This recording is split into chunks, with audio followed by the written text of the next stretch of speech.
This is your news source evening bulletin for today, Tuesday, the 30th day of November in the year 2021. I'm Gordon Mosley. Here's what we're tracking tonight. Drug enforcement agents in the Netherlands and in Guyana are probing the discovery of more than 1,100 pounds of cocaine in a shipment of rum that originated in Guyana. The Dutch authorities made the discovery of the cocaine among the boxes of rum when the shipment arrived at a port in the Netherlands on the 25th of November. Authorities in Guyana were contacted about the discovery and an immediate investigation was launched. Head of Kanu James Singh told News Source today that based on the investigations so far, at the point where the container with the rum was passed through the scanner system, there was nothing illegal that was spotted in the container. About 590 kilos of cocaine were found in a container that had originated from Guyana. The container in transited two other territories before arriving in Rotterdam. What I can say is that the container was scanned and checked before it left Guyana, and we have verified that there was nothing but the product, which was rum from one of the local distilling companies, inside the containers. There was nothing illegal when the container was scanned. We have those images to verify that. The Kanu head would not rule out the possibility of the illegal drugs being added to the container after the scanning process. He said a full investigation is on the way and he's awaiting additional information from his counterparts in the Netherlands. Once the scanning is completed of a container for export, seals are placed on the container and it is then stored at the wharf of the company responsible for its shipping. From the checks and balances that we've done, when it was scanned by the law enforcement authorities, there was nothing inside.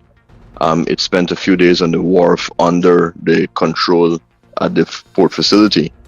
And as I said, then it transshipped to other territories. So we're waiting on our colleagues from overseas to share what they have, if there's anything to suggest that it would have been loaded after leaving Guyana. But right now, aside from the fact that the container left Guyana, there is nothing to indicate that the drugs left in the container from Guyana. The Kanu had also indicated that once the scanning is completed and the container is secured at the wharf, its security becomes the responsibility of the company that operates the wharf. During that period, it's now at one of the city wharves, which would be under their care and control, meaning that there's security, there's cameras.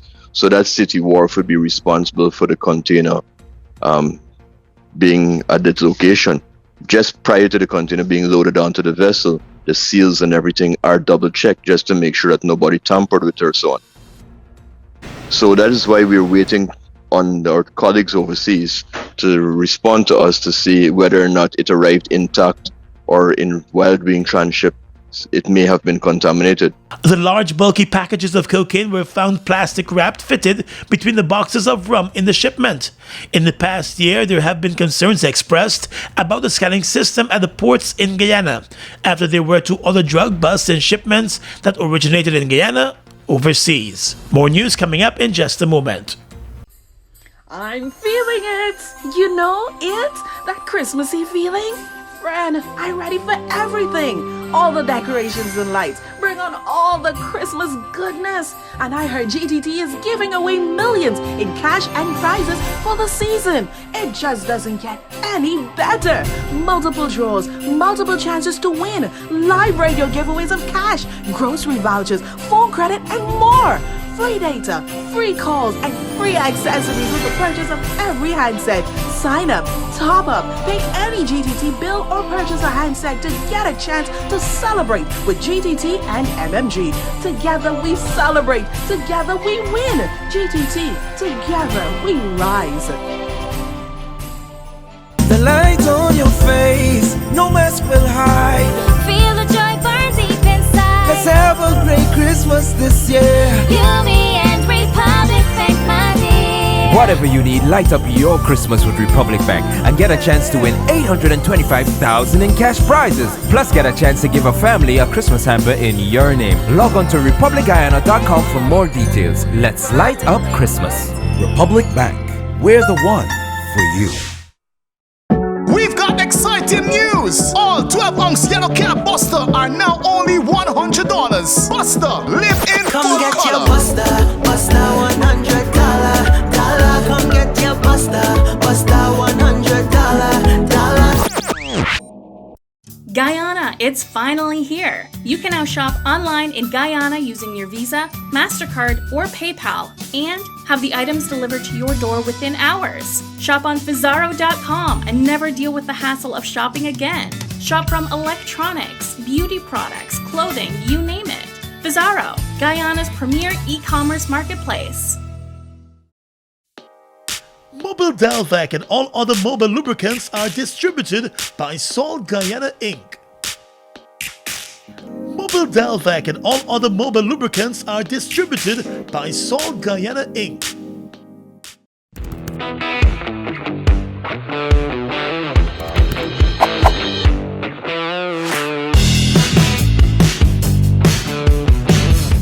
Let GBTI make your dreams of owning a home a reality. Buy or build your home with us. Let us help you to completely outfit your home and make it move-in ready. Need to purchase land? We finance that too. Benefit from our 10% down payment and interest rates as low as 4.25%. Calculated on the reducing balance with up to 30 years to repay. Switch your mortgage to us and learn about benefiting from the equity in your home. Invest wisely. Apply online or call your branch to schedule an appointment. GBTI, we see Guyana through your eyes. The contractors for the Sheriff Street Mandela Avenue expansion project have been given yet another deadline for the completion of works. The new deadline is Valentine's Day next year.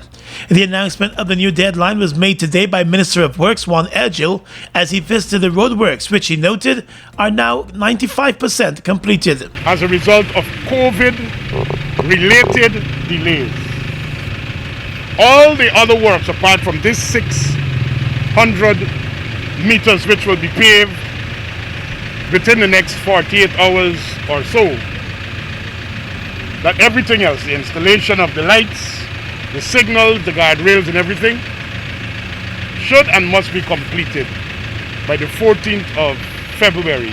The Minister of Works was hoping that the project was going to be completed by early December, but he noted today that there were several delays and setbacks that have forced the authorities to push the deadline back. The road project has been ongoing for over 5 years. The project has been funded through the Inter-American Development Bank to the tune of $31 million. It has changed several contractors since the work first started. The work minister said he's pleased that the project will finally come to an end. The sums allocated for the Sheriff Mandela Road have been utilized. We will need some extra money, but that is a conversation that is being undertaken with the Ministry of Finance at the highest level. Myself and the Minister have been speaking about that. So I cannot definitively say this afternoon if it will come from the loan or we will come from local. Edgel also indicated that he's satisfied with the works that have been completed so far. I'm satisfied that since I'm the Minister of Public Works, which was I think the 5th of August 2020, I got what I paid for. On the completion of the expanded roadway, commuters will have 2- and 4-lane expanded roads that will also cater for cycle lanes, roundabouts, and a new lighting system. Let's tell you now that Opposition Leader Joe Harmon joined a small picketing exercise this morning outside the Ministry of Culture to protest recent statements made by the Culture Minister about role models in the black community in Guyana. The opposition leader, who is currently in a race for the leadership of the PNC reform, said like many other Guyanese, he has taken umbrage at the statements made by the Culture Minister. He said the statements which called for black kids to have more black role models was meant to gaslight race issues in the country. The statements that he made are disrespectful to all Guyanese, all African Guyanese. More so, African Guyanese who have done well in life, when he can say that there are no role models. This is a PPP mindset, and I've said in a statement before that it exposes the true nature of the PPP, that they have no regard for any other race, that all of those ministers who are the black ministers and indigenous ministers in the government, they are just there to window show, to window dressing. But the true nature of the PPP is reflected in Ramson's statement. And we have to hold Ramson to the highest standard of conduct. His office as a minister, his office as a member of parliament, and more so the fact that he is the Minister of Culture he ought to understand the cultural makeup of this country. And he must understand that you cannot make statements like that is so insensitive, that will seek to incite the Guyanese people, particularly black Guyanese people. And so I've come out here in support of those persons who are here to make it clear to Ramson and to the PBP that this behavior is unacceptable and we will not accept it. The Minister of Culture made the initial statement on Friday afternoon during a program on 94.1 FM. He later posted a video recording of the interview to his Facebook page with the caption, "Things that need to be said." Ramson came in for widespread condemnation over his statements, and in an effort to backtrack from the statements 3 days after he made them, he issued a video message on his Facebook page talking about the Afro-Guyanese that are his role models and saying that there are lots of role models in the Afro-Guyanese community. APNU AFC Member of Parliament Roysdale Ford and other persons today dismissed Ramson's attempt to clarify the statement. Charles Ramson has clearly demonstrated that he's unfit to hold the office of a minister, much less a minister of culture. He has demonstrated by his statements, his second statement, and all his conduct so far since assuming ministerial portfolio in this installed government that he's a racist, in my opinion. I believe that he's unfit for the holding of the office. His statements are culturally insensitive. His statements also show the lack of appreciation for the hard work, for the successes in our communities, and in relation to the persons who are challenged. He has failed to point out any circumstance or any plan or policy that his government can put in place to ensure that people of African ancestry and every Guyanese could rise and stand up and be a proper and proud person in this country. In response to today's protests outside his office, the Minister of Culture posted a photograph from his office window with the protesters, counting their numbers and declaring that he was moving on. Well, as Barbados celebrates its 55th independence anniversary and its attainment of republic status, President Irfan Ali has extended congratulations and best wishes to the island's first president, Dame Sandra Mason. Prime Minister of Guyana Mark Phillips is in Barbados to attend the official events. In the letter to the President, President Ali commended the Prime Minister of Barbados, Mia Mottley, for steering the successful advancement of the island's constitution and the completion of Barbados' national independence. President Ali said he is aware that while the decision of the government and people of Barbados unties the formal constitutional connection to the British monarchy, it does not in any way diminish the high regard that is retained for the Queen. Recognizing the patriotism of Barbadians, the President also reminded that Barbados and Guyana have shared close relations for over a century and have contributed over the years to each other's social and economic development. President Ali also pledged Guyana's continued support for Barbados as it charters a new course as a republic. Barbados formally replaced the British Queen as its head of state at the stroke of midnight as the island formally became a republic, swore in its first president, and also ushered in its 55th independence anniversary. Heir to the British throne, Prince Charles attended the events to usher in the Barbados republic status.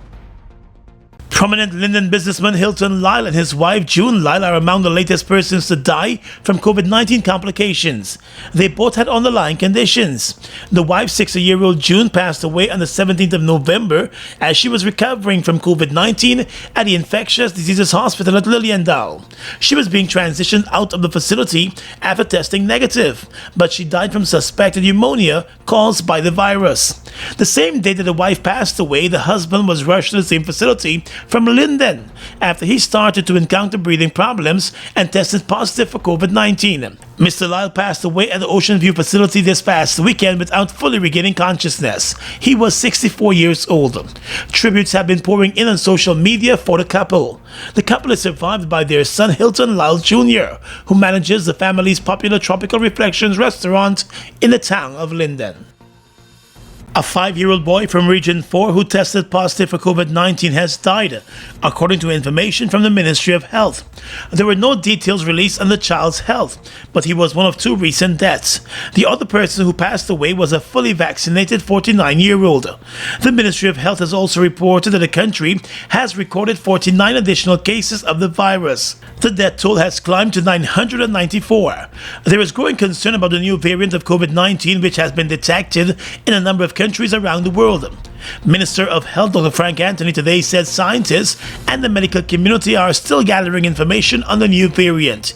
He said Guyana might soon have to submit samples to be tested for the new COVID-19 variant, which is believed to be more infectious and faster spreading. Well, the only way you can know more about the variant is to do genetic sequencing.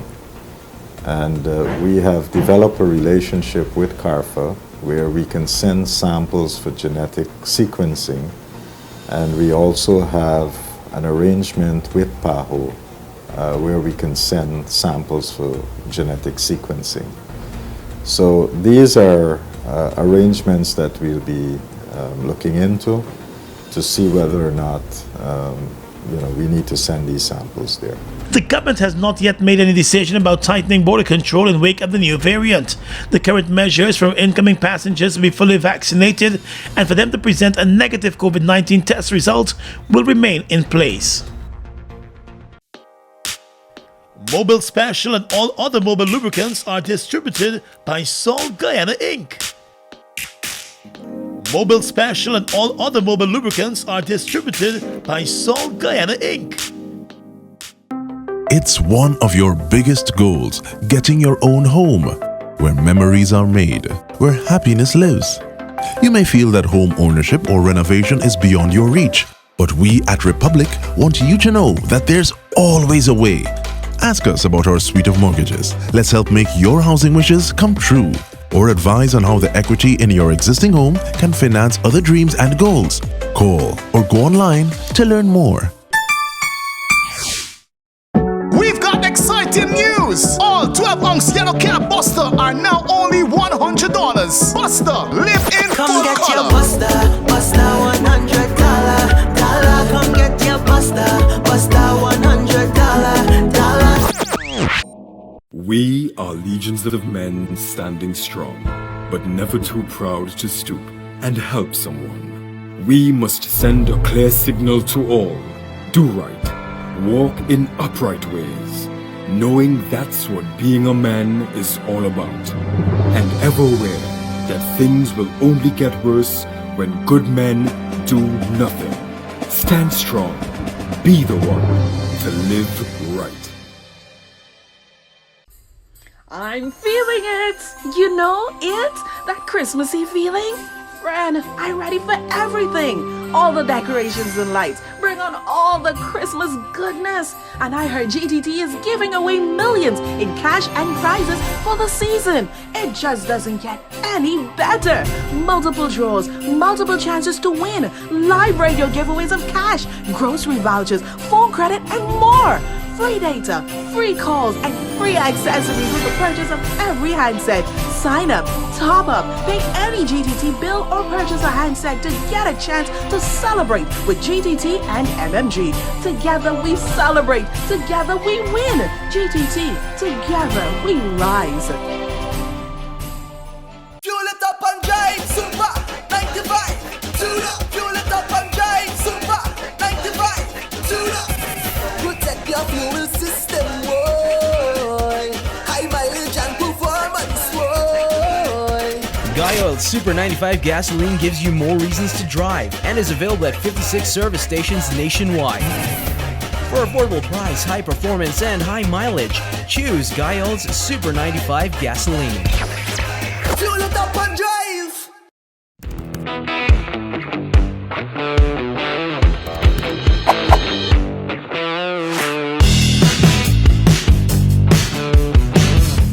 Across the region tonight, Cuba is stepping up restrictions from the 4th of December when passengers from certain African countries over concerns about the Omicron coronavirus variant. The World Health Organization said on Monday that the Omicron variant carried a very high risk of infection surges. Countries have been imposing fresh travel restrictions in recent days in response to the discovery of the variant.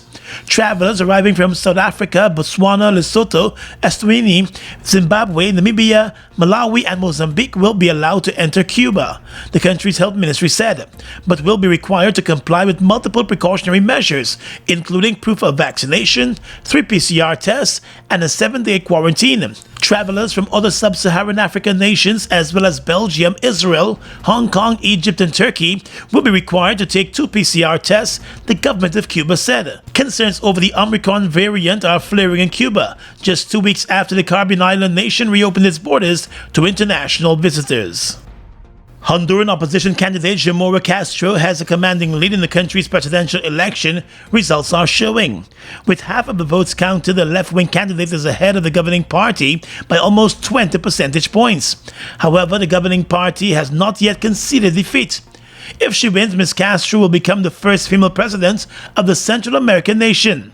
If her win is confirmed, her presidency will put an end to 12 years in power of the right-wing National Party. The National Party won the presidential election in November 2009, just months after Ms. Castro's husband, Mel Zelaya, was ousted in a military coup. Honduras has been led by National Party politicians ever since then.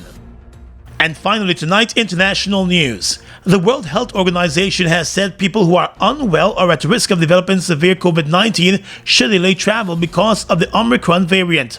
In its latest travel advisory, the UN agency includes in that category people above the age of 60 and those with conditions such as heart disease, cancer, and diabetes. It also restates its position that blanket travel bans do not prevent the spread of the variant. South Africa alerted the world about the variant last week. Many countries then proceeded to impose restrictions on travel from countries in southern Africa. The UN said that the blanket travel bans will not prevent the international spread, and they place a heavy burden on lives and livelihoods. The WHO advice comes as officials say Omicron was present in the Netherlands earlier than previously thought. And that's your News Source Evening Bulletin for tonight. I'm Gordon Mosley, reporting and encouraging you to stay safe.